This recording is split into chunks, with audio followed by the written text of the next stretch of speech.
Hey everyone, this is CMG Utopia, and welcome to the TNA Impact episode of the DarkMatch.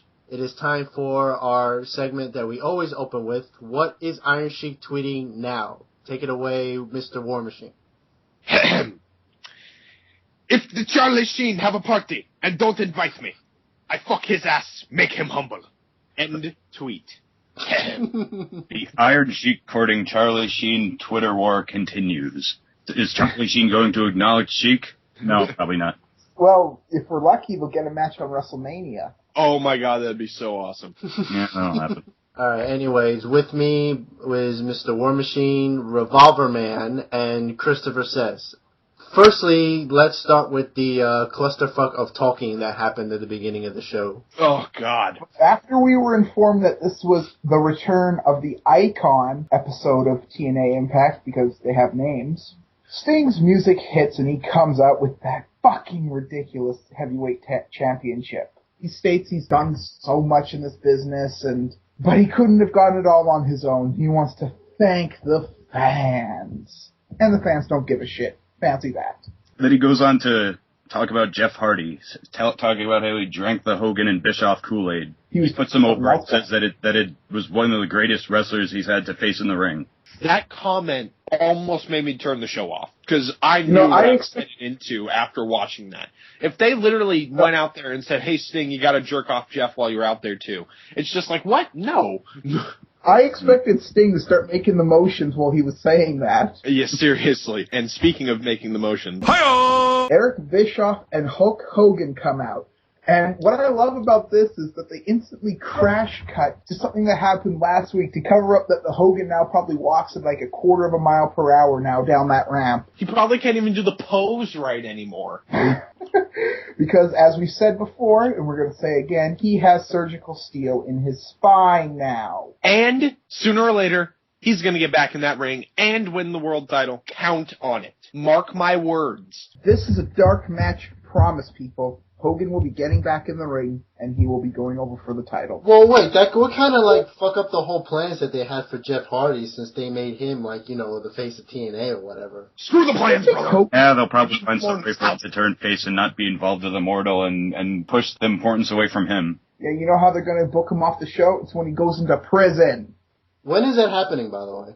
God knows they've got so many extensions on that damn case. Might not be till after the apocalypse. After Hogan and Mrs. Hogan, I guess we're going to call him from here on out.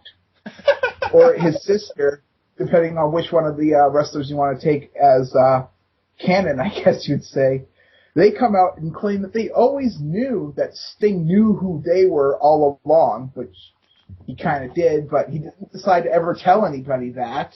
And as soon as that was revealed, he was like, bye, guys. Hogan basically calls on being like, where were you for the past few months, after you just, beat down everyone in spoken tongues, and he says, I went home, but I didn't quit on the people.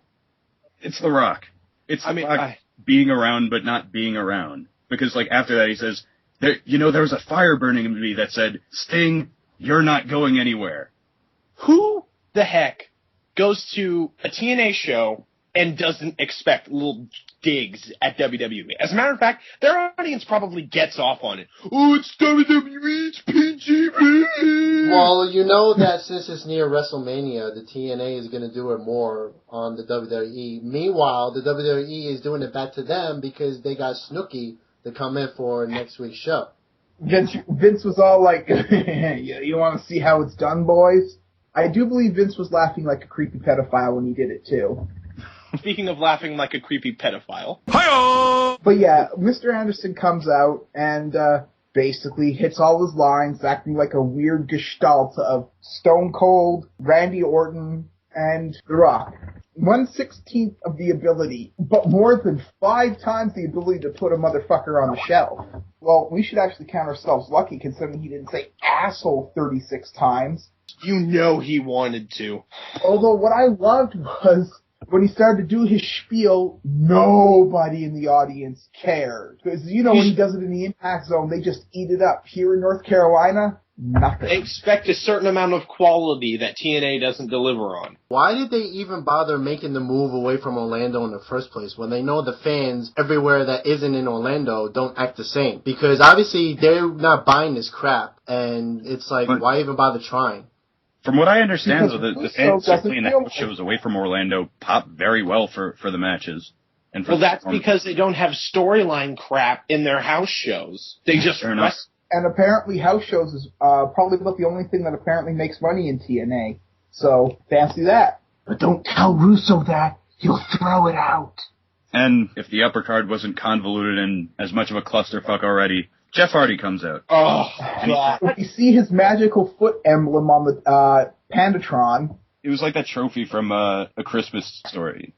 And you know what? If you're going to rip off a Metallica song for your theme, don't rip off Until It Sleeps. Because that's not the Metallica song you want to rip off. Like, rip off Puppets or something. I don't know. The thing is, though, Jeff Hardy he wanted to sing it, so he probably took the only Metallica song he could actually cover. It's not even the same lyrics. It's just the same music. It's got the same drum pattern. So after that, basically everybody's in the ring. They're all yelling at each other. It's hard to watch, hard to understand. And did the network step in this case, or was it just Eric Bischoff? It was just Bischoff. Bischoff, yeah. He makes a match that puts Anderson and Jeff Hardy versus Sting and RVD. Ooh.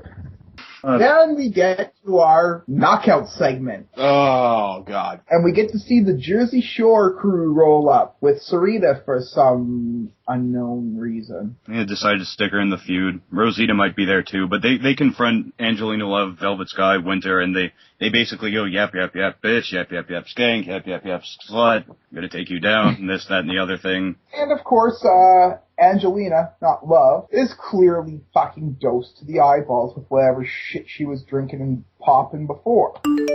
And you know what? That's pretty pathetic that, you know, a celebrity like her from a famous TV show actually admits to a company called TMZ who feeds off shit like this that she actually had to take something in order to relax, which proves once again that TNA lets people get away with doing drugs. And it's like, why don't people just like close them down or investigate all these stories that are popping up? When it comes to that, I just chalk it up to dat oil money. Yeah. Jersey Shore makes money. Simple as that. Yeah, but it doesn't make that oil money. It's pretty phenomenal in terms of viewership, popularity, people talking about it. Mm. This show, it is the bane of my existence. It's going to kill me. And over time, I'm starting to notice, I think TNA knows exactly what it's doing. I don't think they're doing this on accident. I don't think it's this incompetent. And if they are, oh my God, we're in so much trouble. They're trolling us. They're trolling the entire audience. They're a parody of wrestling. They're like the 1967 version of Casino Royale. It's TNA making WWE look good every day. And then we get to a feud which pretty much just destroys like any credibility for two workers that like I used to respect at least a year ago in this company. Samoa Joe with his assistant, cameraman, driver, whatever the fuck, Okado. Him against the Pope D'Angelo De Niro, who kind of comes out of nowhere and attacks Okado from behind with a chain, which is kind of funny because, like, he's really just trying to get rid of Samoa Joe's assistance and interference, which technically he's supposed to prevent Pope from doing any heel tactics, but the fact that he's there in the first place is kind of suspect. Well, it would be suspect if Okado hadn't been shown many, many times over that he's absolutely fucking worthless. Speaking of suspect male relationship. Hi-oh! I do want to make one comment, though. Samoa Joe and the Pope had a match, and we're skipping over it. Good work, TNA. Yeah, seriously.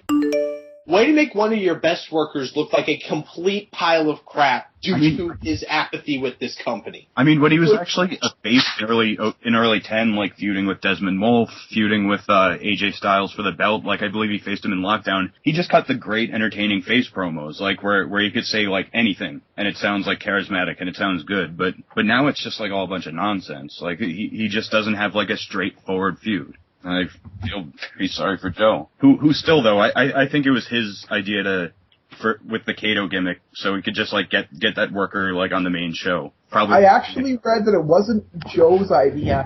Apparently, it has to do with the TNA's NWJP relationship, and they felt that they should put somebody who was over on that company on their TV. Of course, I'm pretty sure that they wouldn't want them embarrassed like the way they've been. And completely turn him into an Asian stereotype.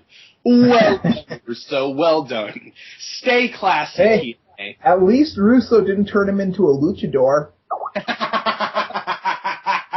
You know, that would have been kind of funny, because at least that's Russo admitting that he screwed up, or making fun of himself. Oh, there's none of that in TNA. Russo is just a genius who needs to be respected at all times. He's lost more in this industry than any other person who's ever worked in wrestling before in their lives. He had a reputation, whether it was leached off of Vince or not, but he had a reputation as being the mastermind behind the Attitude Era. Not a Then he went to WCW, pissed it all away. In the first time he showed up, I mean, it was just, I'm trying to remember, what was my favorite moment? Oh, it was probably when they had the backstage segment where they had the two wrestlers discussing the finish of their match. And then in the match, one of the wrestlers broke script and pinned him when he wasn't supposed to. And the ref even stopped at 2.5 and then reluctantly counted 3. My favorite moment, it was when Oklahoma came out. Not because it was funny, but because of Tony Schiavone's reaction to seeing Oklahoma. Oh no.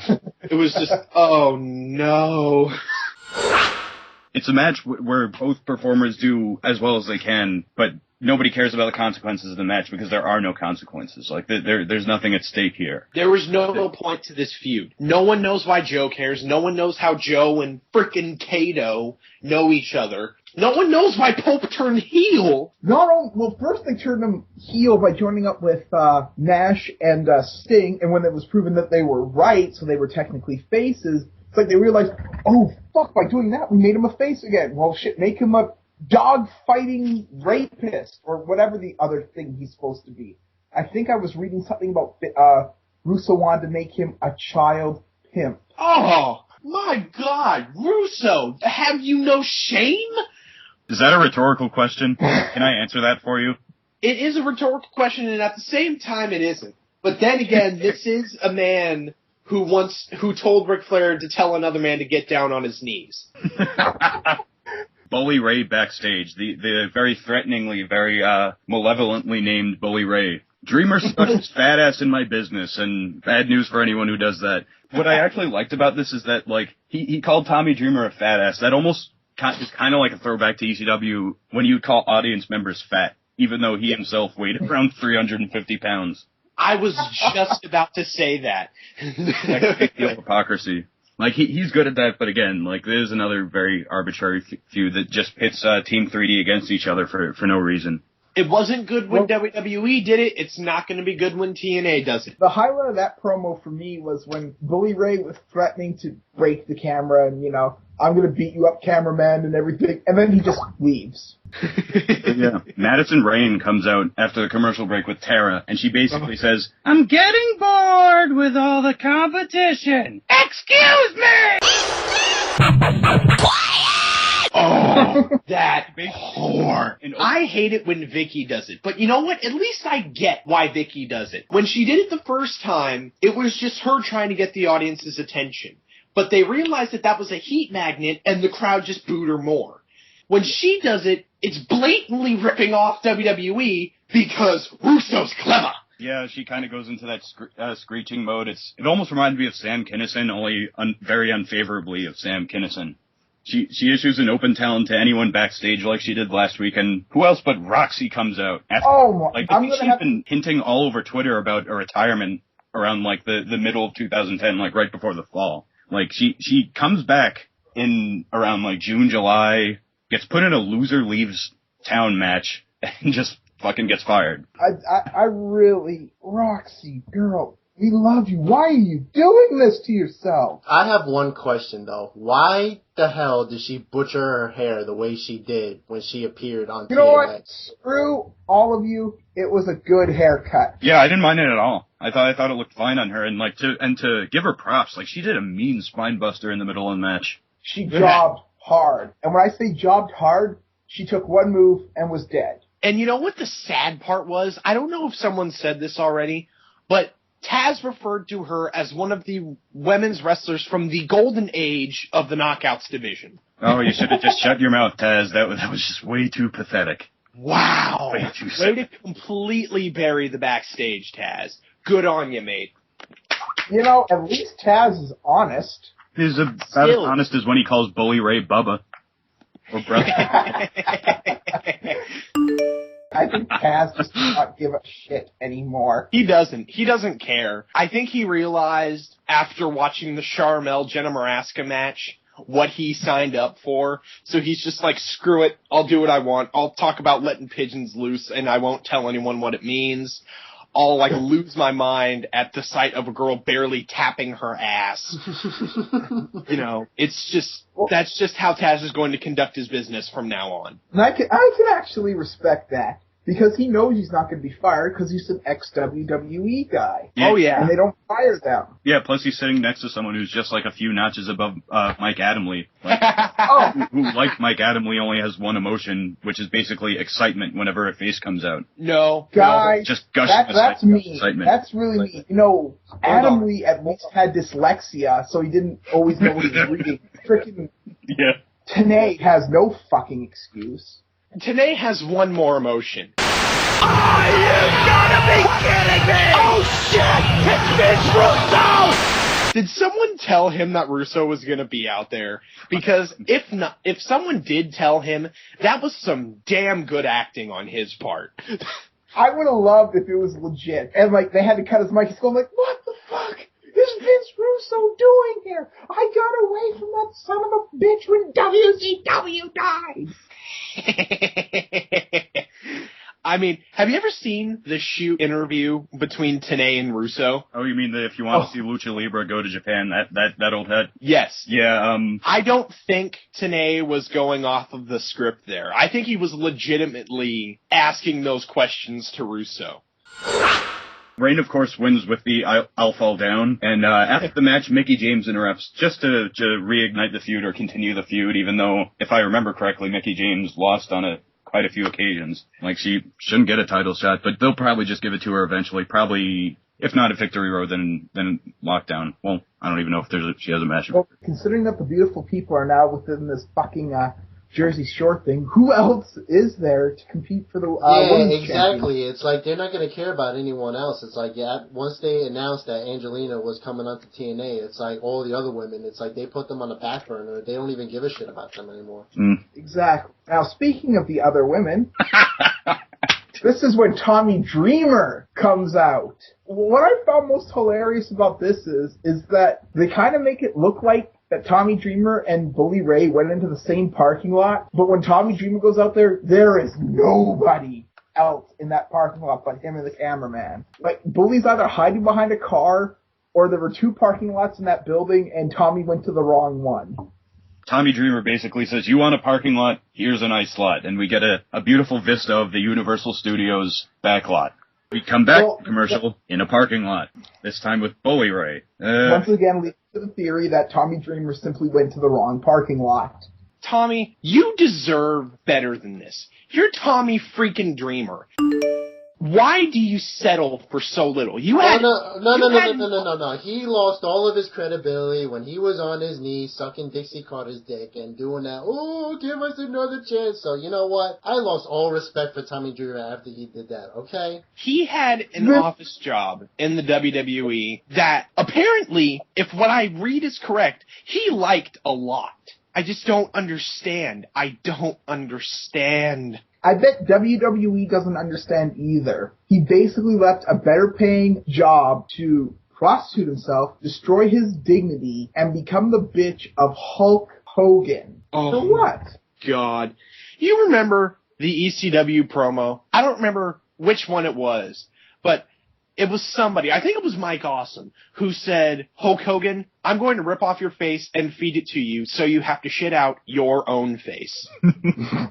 Well, and Bischoff is another thing. Like, their very first pay-per-view, Barely Legal, The first match, Dudley's versus the Eliminators. About 3 minutes into the match, you hear someone in the crowd going, "Bischoff sucks!" Whole ethic of the company. And now Tommy Dreamer is crying in front of Dixie and Bischoff and Hogan and hugging them and shaking their hands. And if you're like me and you're an ECW, Mark, that just looks completely morose. You know, seeing Dreamer and Bischoff and Hulk Hogan in the same ring, I think the world should have imploded through sheer wrongness. It wasn't even surreal. It was just wrong. Like, this shouldn't be happening. Like, this is unnatural. This is against the will of God and science.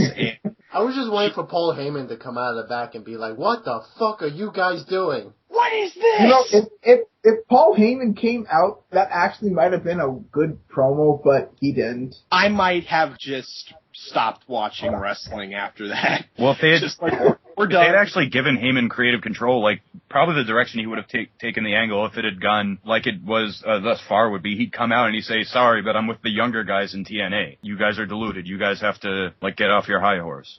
If that would have happened, I think Earl Hebner would have just came out and grabbed a mic and said to the audience, "Yeah, we're done. TNA's over. Sorry, guys, we screwed up. See ya." Just drops the mic, but picks it back up and says, "Oh, by the way, no refunds," and then just walks off. You know, I picture that at the end of every show. Just one of the refs, whoever's in the ring, usually Earl Hebner, just goes, "Remember, folks, no refunds." Again, we go back to Bully Ray in the parking lot. He's calling out Dreamer. He makes the Warriors reference, come out and play that kind of thing.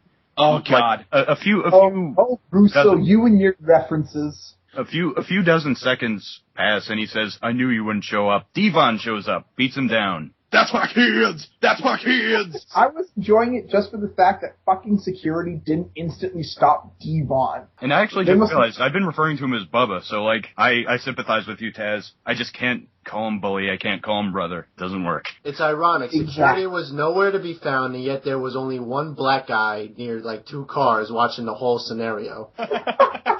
I'm curious if that was just some dude walking around Universal Studios at that time who happened to catch that. Yeah, basically, Dreamer comes in. He's like calling Bubba out before, and then when he sees Devon beating him up, he tries to hold him back. Like, it's serious now. Some random security guy comes out and starts helping Bully Ray up. And then Bully attacks him. Why? Because Russo. That's why. Yes, and he starts whipping him with the wallet of Dillygaff. You know, I'm so sick of this dilly-gaff crap. Clearly, you do give a fuck. If you set out to make such a statement to have a mohawk that is 8 inches off the top of your forehead. When you have a mohawk, that could obliterate wood. Seriously, he should be working in a lumber mill. When he dies, they need to cut off his head and attach it to a saw. And then he will be the Shannon Saw. Shannon Saw is ready. And he'll be making more money working as a saw than he will for TNA. As we move on, we have the 6-woman tag match, which everyone was looking forward to. And if it wasn't degrading enough, Angelina, Cookie, and Sarita come out to the Shore music. Angelina works very awkwardly. It's like, you know that spot where you try to whip someone, or you try to throw someone into like a turnbuckle, and they just hold on to both ropes they're surrounded. That's basically all she was doing throughout the match, just hanging on to those ropes for dear life. She wouldn't take a bump through the back in the turnbuckle. Everyone expected it. I have to say though, do I put more blame on Angela for getting high as shit during the match, or for TNA putting on a woman who was clearly scared shitless for doing this? I mean, if we're to believe reports, like, she's really game about this and she wants to get training. And, I mean, fuck, like, I like to keep an open mind. Like, if it turns out good, if she turns out to be a competent she's using a New Jersey gym, I believe. But oh, yay. She there's a shred of hope, I suppose. Like, again, isn't Becky Bayless training her, though? Oh. I thought Lacey Oh. Von Erich training you was a bad sign. But basically, despite Guile trying to interrupt in the match, Winner bites him. And Guile sells it like he's been injected with snake venom. He makes the best out of a crappy situation. I don't watch his matches actively, but from what I understand, he is actually a competent wrestler. That's just what I hear. I haven't seen any of his indie matches, but that's just what I hear. And he is clearly taking this whole shore gimmick and just trying to make this the most fun he's probably ever had. He knows he's hated by everyone, and he does not care. Clearly, because his hair, it looks like his hair is trying to run away from him. It looks like his hair is souping up into Super Saiyan level 2. Yeah. But hey, if Rob Eckos is good enough to get a name mention in Golden Globe nominated, Academy Award nominated film, then suppose he's good for something. Basically, Velvet rolls up Angelina, and she gets the pin, easy as possible. The crowd pops, but I think Taz tries to take it seriously. Like, he's ends the match by going, "Let the pigeons loose." Indeed. And then Love proceeds to just tan her own ass. Yeah, seriously. She, like, you would have thought her ass punched her. She started hitting that thing so hard. And you know what? I've determined that if she hits it that hard again, she might cause another 8.9 earthquake. Oh! Darkest stench, darkest stench. You know who was probably masturbating over it? Vince Russo. He hates Japan. All those Lucha Libres went down, brother. I think after that we get a package of that New York Jets linebacker and Kurt Angle's feud-ish. They are seriously pushing him, despite the fact he's a jobber on a jobber team. Seriously. If he were any worse, he'd be on... Quick, someone give me a name of a really bad football team. The Lions, duh. Oh, shit. You better watch your mouth, sir. We might have people listening to this who might not take that so kindly.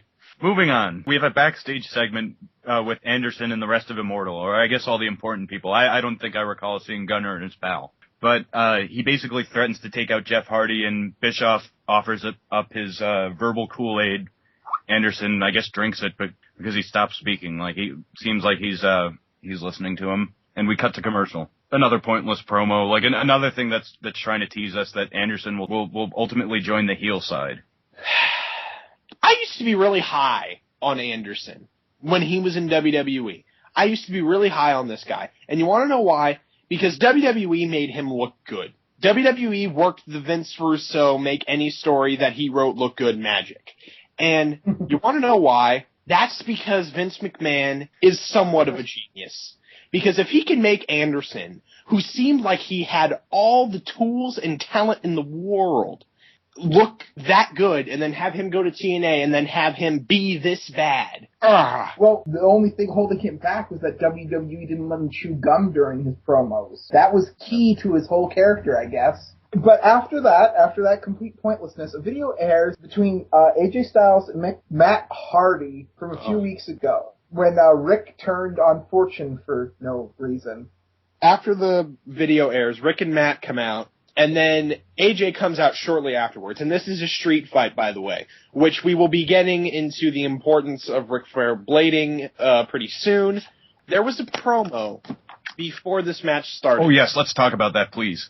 He begins telling AJ how, I don't remember the exact specifics, but it was probably something about how he's a wrestling god and he paved the way. And then he tells AJ, he says, and you better get on your hands and knees and start kissing my feet. And by the way, the crowd goes mild when he says that. Yeah. But, you know, Ric Flair would know a lot about getting on people's knees, right? Hi-yo! And he also knows about taking a lot of shots to the face. Hi-yo! Let me explain this now. And this is what all my ambiguous remarks earlier were leading up to. On Bret Hart's radio show, there was this guy who tried to ask Ric Flair how well he knew Bruiser Brody. The guy was so nervous that he accidentally said, did you blow Bruiser Brody? And Ric Flair had the most comical reaction. What the hell did you just say to me? You blow Bruiser Brody. This is question. What the hell are you Who are you to call me on my number of my house? If I saw you face to face, I would chop your mouth closed. How dare you call my house? Don't you ever call my house again, you son of a bitch. If you ever call this number again, I will chop you through the phone. Don't you ever call me again. You perverted, bacon-eating, hockey-watching pigs. Perverted pigs. Don't you ever call me again. You understand? You got me so wound up, I popped a blood vessel in my forehead. Do you understand what you're doing to me? Never call me again, you son of a bitch.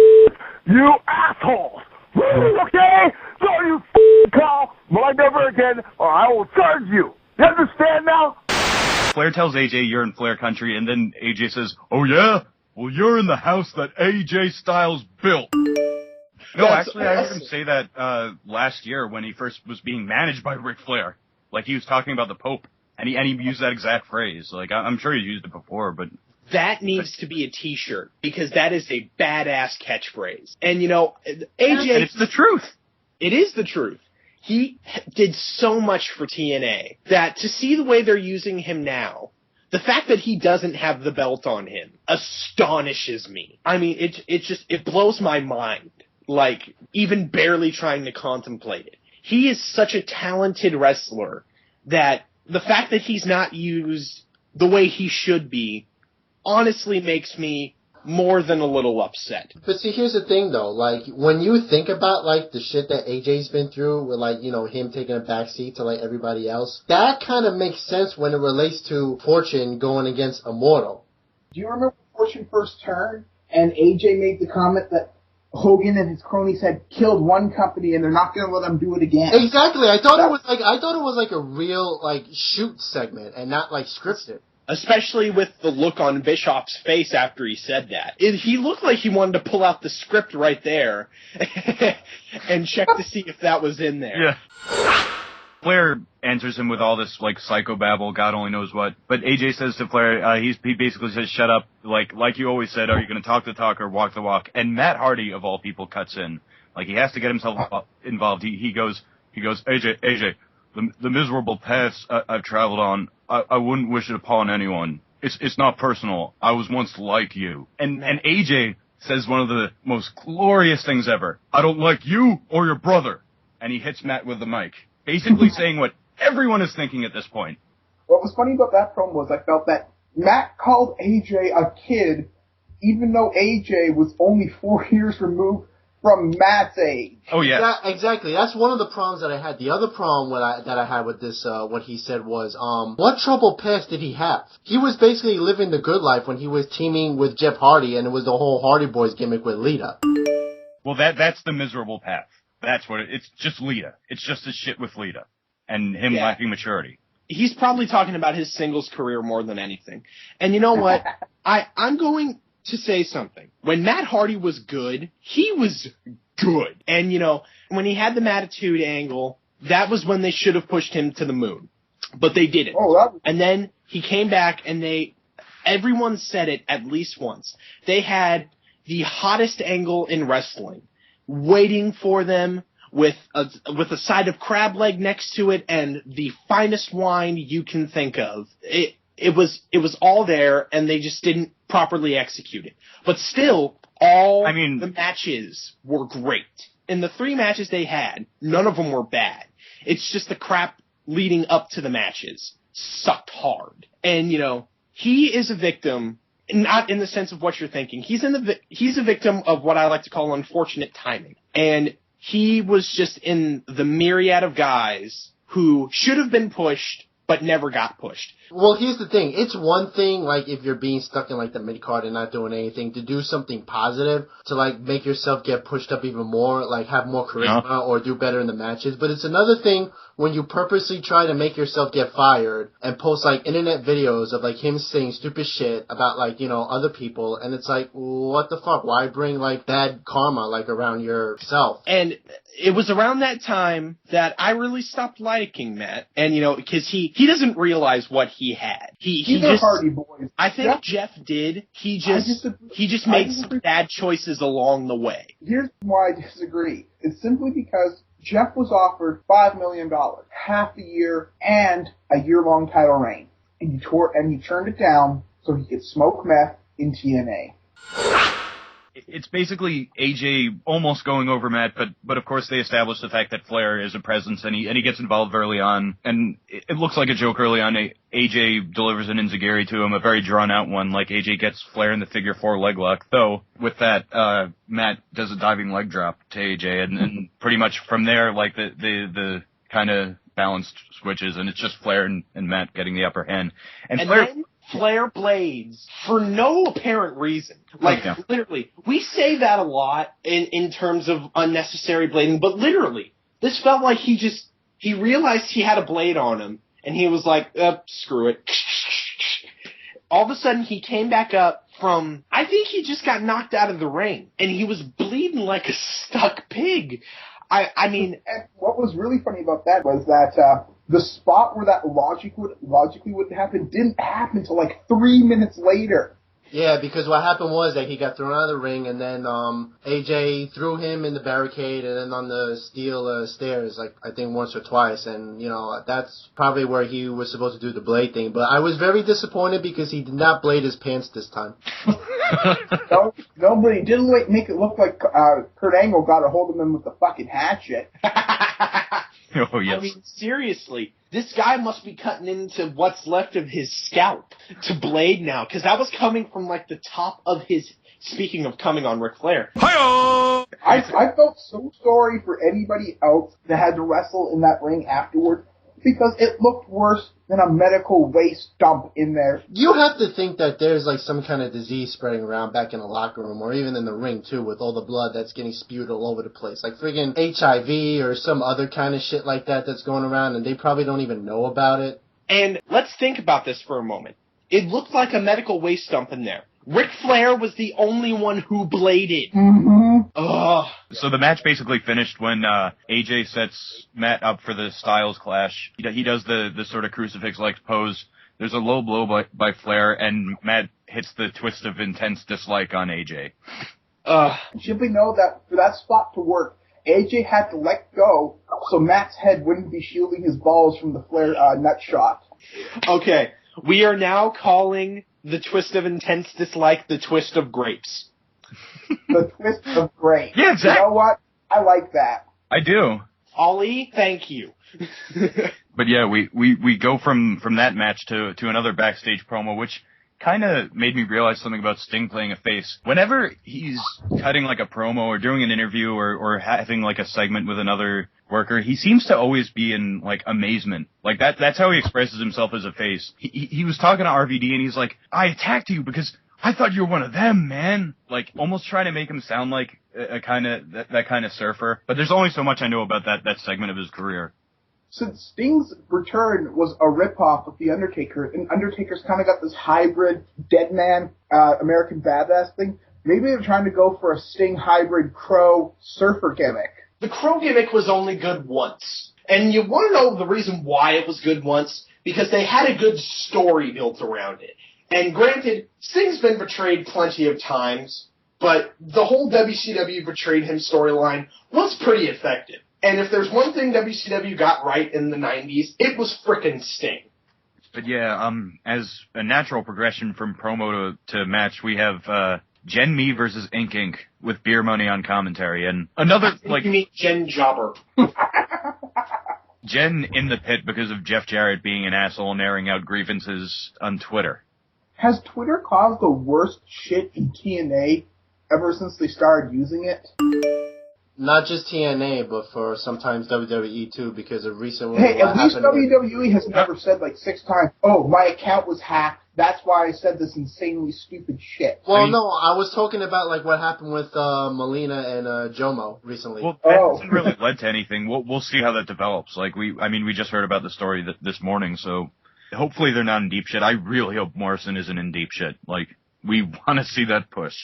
But in terms of WWE on Twitter, like.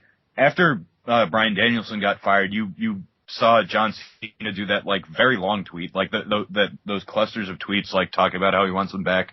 You hear Randy Orton tweeting about it. You hear Dolph Ziggler healing it up, which was just as good. He was like, "Oh, he's minor leagues," and it's a pretty good. I really like the WWE Twitter environment. Like I think I feel a lot more comfortable with it. Like contrary to TNA, where Dixie Carter like announces like big surprise. It's going to change the face of wrestling forever. Somebody should just take the computer away from Dixie because she says some of the stupidest shit online I have ever seen. Yeah, I thought the most intelligent thing I've heard from her was when she said, I'm going to go and watch American Idol, and don't anyone make fun of me, or I'll have my idol buddy, Awesome Kong, pay you a visit. What I love about her in Twitter is, like, on the show, she's lost all her power, but in Twitter, she still acts like she's the CEO. She doesn't even try to hide the fact that she's no longer quote-unquote CEO of the company because they show videos of her in house shows. This Gen Me versus Inc. match was not fun. Like, beer money on commentary, we didn't pay any attention to. There's no point for these two to wrestle. Like, it's sad what's happening to Gen Me, like, but the match itself was a fucking spot fest. Like, that's all it was. Like, there was no progression to it. There was no, like, consequences to any of the spots done. Just a bunch of flipping. Like, the dark side, it's what Batista was talking about when he had that interview those years ago. I think I spent that entire match in the Skype call yelling out beer and expecting someone to yell back money. Because, I mean, I just so was not into this match. I didn't give a flying fuck what happened.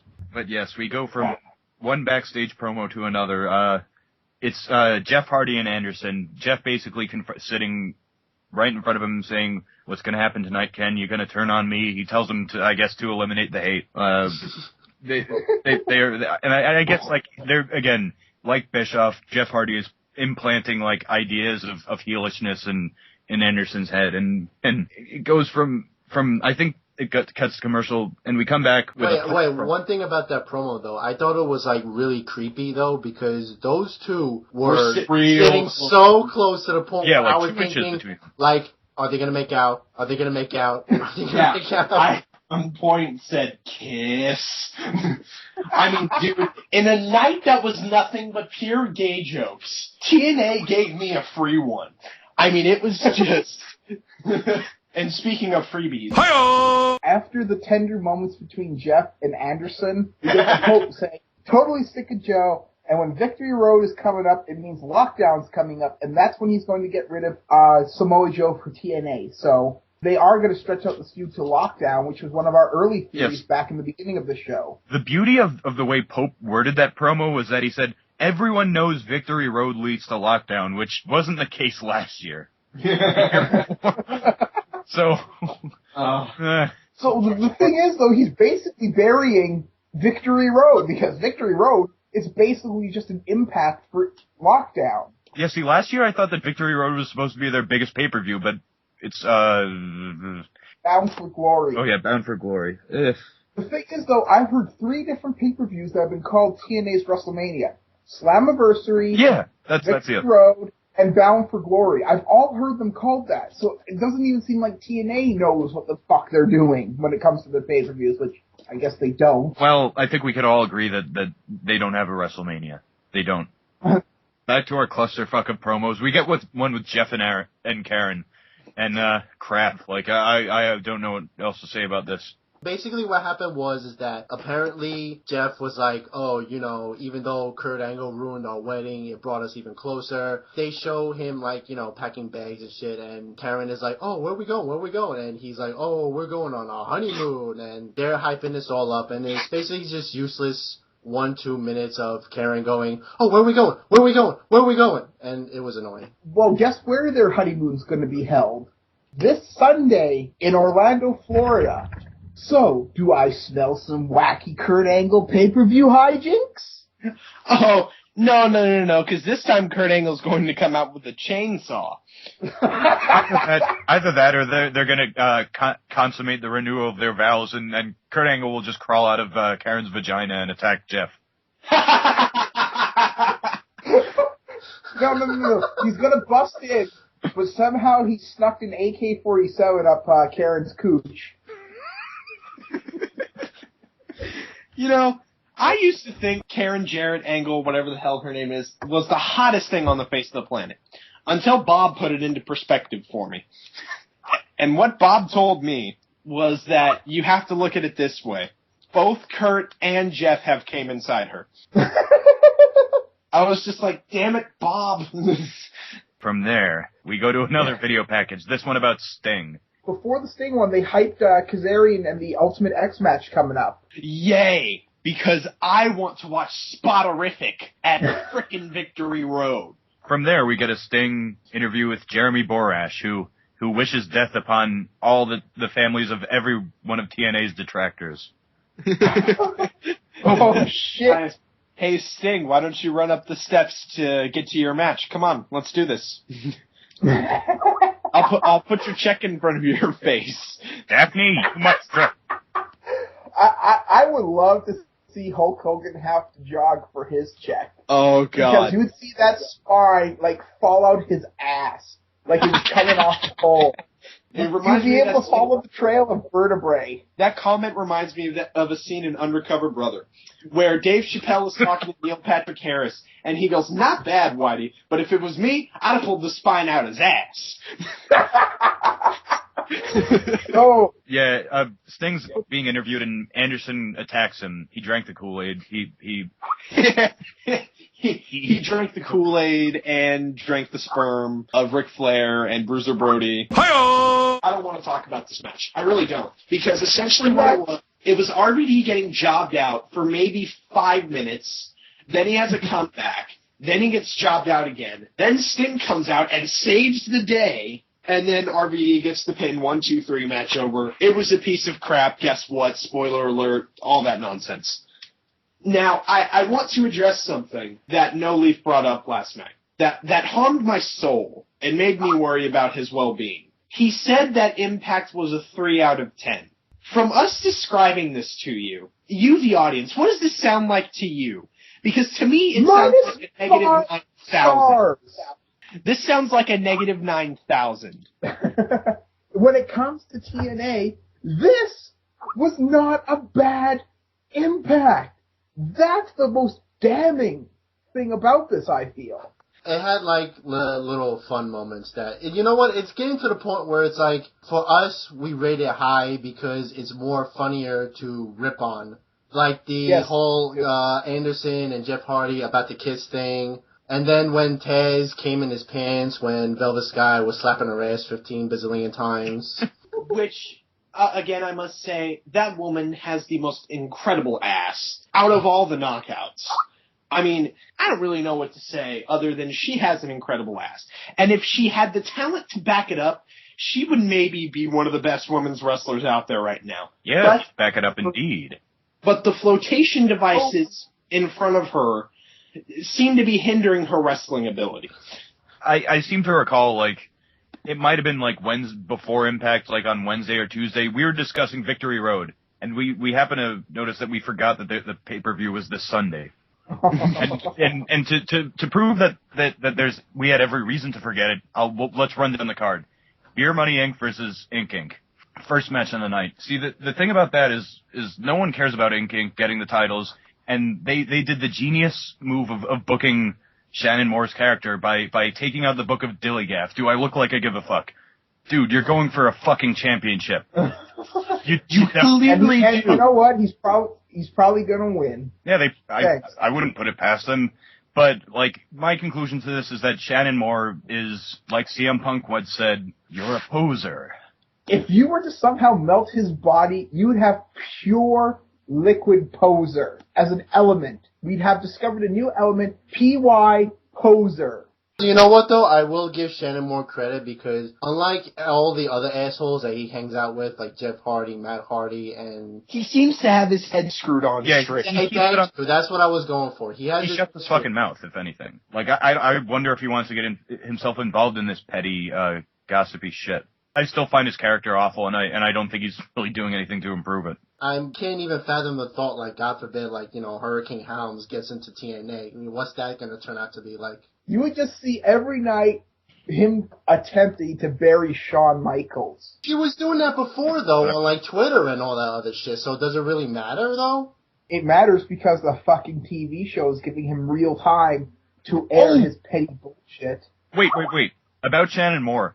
Remember when the report came up that someone that was unsourced, someone that wanted to remain anonymous, that said, I have inside info that backstage Jeff Hardy takes drugs and becomes inebriated before a match. Wasn't Shannon Moore the one that said, well, when you think you trust someone, they come out with this shit on Twitter? So, there you go. To try to get through this card chronologically, after the tag title match, we have Hernandez versus Matt Morgan. A match so important that we saw no trace of any build-up of anything on this edition of Impact. Nothing. Because no one cares. Yeah, and the angle is backwards to begin with. Like, Hernandez pretty much has every right to start attacking Matt Morgan. This whole thing was just Russo's way, because Lucha Libres only get over in Japan. So they obviously can't get over in Florida, where most of these Lucha Libres happen to live. My funniest parts for Hernandez is like, I don't care about the gringos. A, it was nothing but basically white people in TNA, and B, they were still cheering him. Oh, and speaking of people cheering him, whatever happened to Sarita joining his cause and Rosita? Like, what's the status on that? Oh, they did have one, but yeah, because originally it was Sarita versing against Velvet Sky for like a really long time, because the story behind that was that Velvet Sky apparently could not win a match with Sarita, at least without any help, so she wanted to prove that she could beat Sarita on her own, and then that feud lasted for a while, and then the week or two after Hernandez came back, that's when both her and Rosita joined up with Hernandez, and that's when, like, you know, they started mixing everything up, and then they got the Jersey Shore gimmick back in with Angelina, and that's when they completely killed it. Speaking of the Shore, the next match is Kazarian versus Jeremy Buck versus Max Buck versus Robbie E. Wikipedia was nice enough to include the fact that Cookie will be with Robbie E. I thought, who's Robbie E? Is Guile actually in there now? Yes, Who is this Robbie E? In another instance of no build-up, we didn't see any hints of dissension among Jeremy and Max Buck. No dissension in that tag match. They just lost. Yeah, but you know they're breaking up at that Ultimate X match. Or they stop it and they won't. There just won't be any impact. Like, they won't make a storyline out of it because they're in deep water as it is. From there we go to the parking lot feud, Bully Ray versus Tommy Dreamer, which toss that one away. Like, I don't have much to say about it. Tommy Dreamer should stay the fuck down. Be a road agent like Snow and D'Lo and Simon Diamond, whoever else I can mention. Yeah. I just thought of something. Going back to the Kazarian thing with the X Division match, whatever happened to him and Tracy Brooks? That angle never went anywhere? Hopefully she'll be with him. I mean, that might happen. I'm skeptical, but I guess we'll see. Alright, after that, it's Angelina and Winter versus Sarita and Rosita for the TNA Knockouts Tag Team Championship. And if I ever heard a more pointless belt since maybe the light heavyweight title. Yeah, another thing that just wasn't touched upon, let alone focused on, like when Angelina Love and Winter were involved in a tag match against Sarita. Maybe this is going to be the match where Winter finally shanks the crap out of Velvet Sky. Maybe she's going to turn. Instead of going after the beautiful people, she's going to be like, I played mind games to y'all, and stab Sarita and Rosita and take them off the air because they actually have talent. Or maybe she'll turn on Angelina Love for no reason whatsoever. Or, I'm going to say this, knowing Russo, she's going to turn on herself and stab herself. You've outlived your usefulness, Angelina. This is where I'm starting to think that we're fools for relying on Wikipedia, because according to them, after Angelina Love and Winter versus Sarita and Rosita, we have Sting versus Jeff Hardy for the title. Kill me. You know, if this was a WWE pay-per-view, I'd agree, but knowing TNA, that's something they do. It's a rematch clause. Sting will win. If they give it to Jeff Hardy again and he's a 3-time World Heavyweight Champion, then... I just want him to go to jail. Yeah. For the love of God, I don't want to see this man on TV anymore. Just stick his ass and get him raped in the asshole. Mr. Anderson versus RVD, next match. Which, another pointless piece of garbage. Like, Anderson doesn't deserve a title shot, he wants one. Rob Van Dam, didn't he get his title shot anyway against, Yes, he did, and he jobbed out like 2 minutes and 38 seconds, if I recall. He jobbed out like a bitch, but I'm thinking this one's going to be Anderson. And apparently what's going to be the main event is Matt Hardy with Ric Flair versus AJ Styles. Yeah. That'll put some butts in the seats. It's like, whenever I hear someone make that reference, it's like, it would be ironic, because that would draw a lot of money, but like, that certainly ain't gonna work in this case. No. And we get to see that glorious Pandatron of Matt Hardy's with all those, like, arbitrary internet references. You really don't like that, don't you? I just, like, they do not incorporate that into his character at all. They're breaking kayfabe, and they're going to when he used to post like all these stupid YouTube videos of him eating grapes. They could show like a cross-sectional anatomy of a human body and have all the veins turn blue. Like, Cold Blood. It's stupid. Yeah, that's Victory Road, which, as everyone knows, leads to lockdown. and of course, we will depart, but before we do, we have to get to what gets more screen time than Jay Lethal. My contribution, Bubba Brother Ray's Wallet of Dillygaff gets more screen time than Jay Lethal. Okay, good one. Good one. Yeah. Here's what gets more screen time than Jay Lethal. Velvet's ass. And what a glorious ass it is, but not more glorious than Jay Lethal. CFG? The random black guy in the parking lot during the parking lot brawl gets more screen time than Jay Lethal. I wonder if that was Jay Lethal. But since I get to finish up, I will end with this. Substance abuse gets more screen time than Jay Lethal. Ooh. And with that, I am CMG Utopia. I'm the mastodon of monotone Christopher Says. And I'm War Machine. Have a good night, folks. Please. Good night. Please do. And good luck.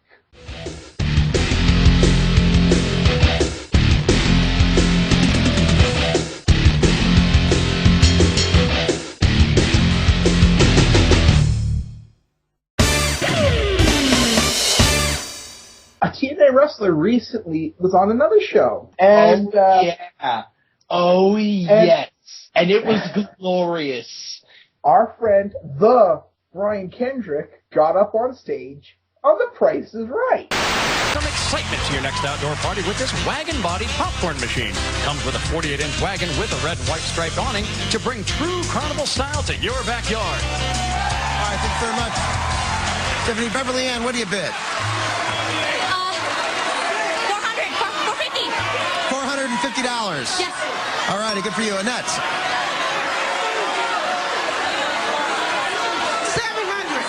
$700. Brian. $1,300. $1,300.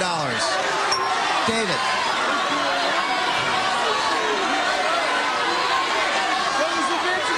$450, $700, $1,300.